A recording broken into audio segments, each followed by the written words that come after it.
શ્રી સ્વામિનારાયણ ભગવાનની જય. સ્વામિનારાયણ હરે સ્વામીએ વાત કરી છે, જીવનો અને દેહનો વ્યવહાર નોખો સમજવો. જીવનો અને દેહનો વ્યવહાર છે જ. દેહના એક ગુણ જીવમાં ના આવે અને જીવના એક ગુણ દેહમાં ના આવે. અમે જોવા જઈએ તો સ્પષ્ટ રીતે જુદા જ છે. પણ મહારાજ આગળ વાત કરે છે, સ્વામી ગુણાતીતાનંદ સ્વામી, દેહને જીવનો ને દેહનો વ્યવહાર નોખો સમજો ને એમ ના સમજે તો શું થાય? એમ ના સમજે તો આવી ભારે પ્રાપ્તિ થઈ છે તો પણ દુર્બળતા મનાય.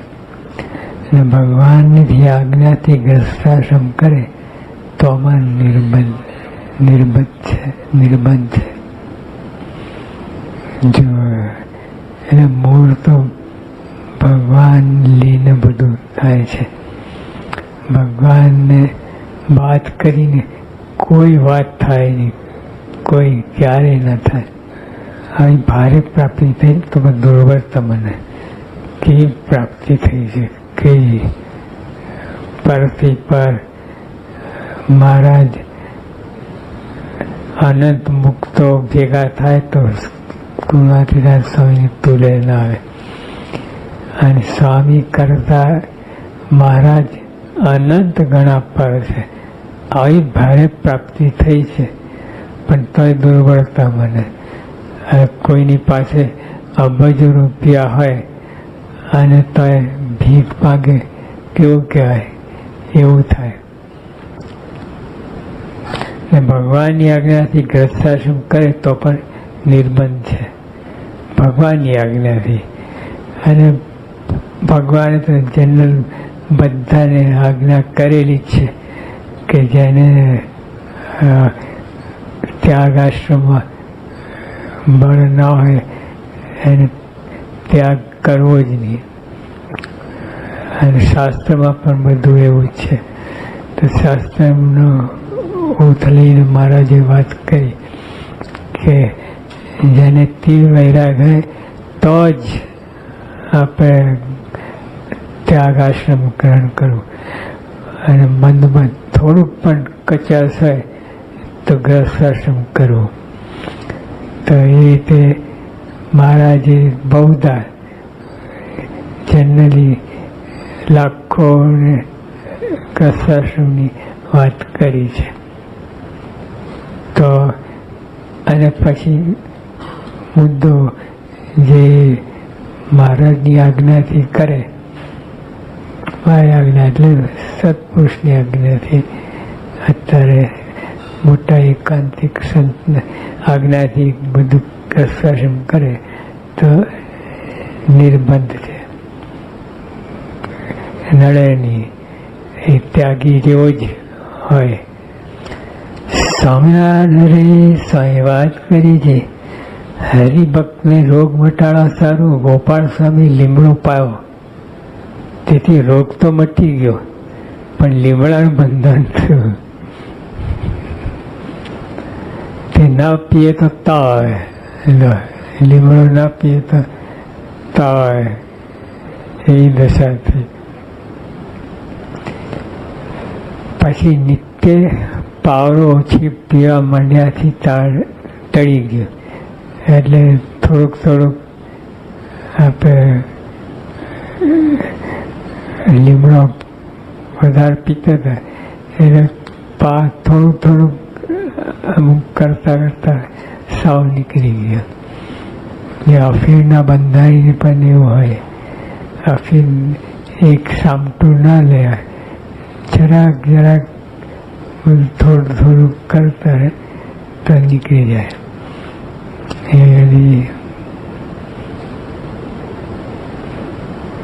પણ સ્વામી તો મુદ્દો બીજી વાતનો છે. પછી નિત્ય એમ આ લોક વર્ગ્યો છે, એમ આ લોક વર્ગ્યો છે. જેમ લીમડાનો એમ આ લોક વર્ગ્યો છે તેને એમ ટાળવો જોઈએ. ટાળવા તો છે જ, ગ્રસ્તાશ્રમ ત્યાગાશ્રમ ગમે હોય પણ ટાળવા તો છે જ. પણ ત્યાગી માટે ગ્રસ્ત બધા માટે કહ્યું. એમ આ લોક વર્ગ્યો છે તેને એમ ટાળવો જોઈએ. મંદિરમાં આવવું ને ઘેર જવું ને ઘરનું કામ છોકરાને કરવા દેવું એવો અભ્યાસ કર્યાથી ટળી જાય. આપણે ગ્રસ્તાશ્રમ હોય તો ઘરે જવું, પછી પાછા મંદિરમાં આવો, ઘરે જવું મંદિરમાં, એટલે એમ એક સામટું ઘણા બધા કહે છે એક સામટું ત્યાગ કરે એના એ તો તીવ્ર વૈરાગવાળો હોય તેની વાત જુદી, પણ બીજાને તો આવી રીતે કરવું ઘટે. તો ઘેર જાઉં ને ઘરનું કામ છોકરાને સોંપવો, થોડું વ્યવહાર ઓછો કરવો. એક સામટું કરે તો ગડબડ થાય ના, ઘાટનો ના ઘરનો એવું થાય. ધીમે ધીમે બધું ધીમે ધીમે કરવું તો પાર પડે અને સારી રીતે થાય, દ્રઢતાપૂર્વક થાય. એવો અભ્યાસ કર્યાથી ટળી જાય. સ્વામિનારાયણે સ્વામી વાત કરી છે, હરિશંકરભાઈના પૂછવાથી સ્વામી વાત કરી છે, સર્વજ્ઞ તો ભગવાન છે, સર્વજ્ઞ ભગવાન છે ને બીજા તો અલ્પજ્ઞ છે. સર્વજ્ઞ એક ભગવાન છે, બીજા તો અલ્પજ્ઞ. અને જેમાં બીજામાં કંઈ સામર્થ્ય દેખાય એ પણ ભગવાનનું આપેલું જ છે, તો ભગવાનનું જ કહેવાય ને. માટે પતિવ્રતાની ટેક રાખી તથા ધ્યાન ભગવાનનું કરવું. પતિવ્રતાની ટેક એટલે શ્રીજી મહારાજ સિવાય બીજે કંઈ ફાંફા મારવાની. બહુ મોટા સાધુનું ધ્યાન કરે, જે મહારાજ સ્વામીનું ધ્યાન, બ્રહ્મ અને પરબ્રહ્મ. અને બહુ મોટા સાધુ એટલે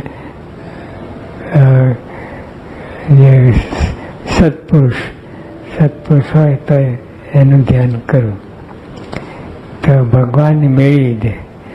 એનું કારણ શું છે?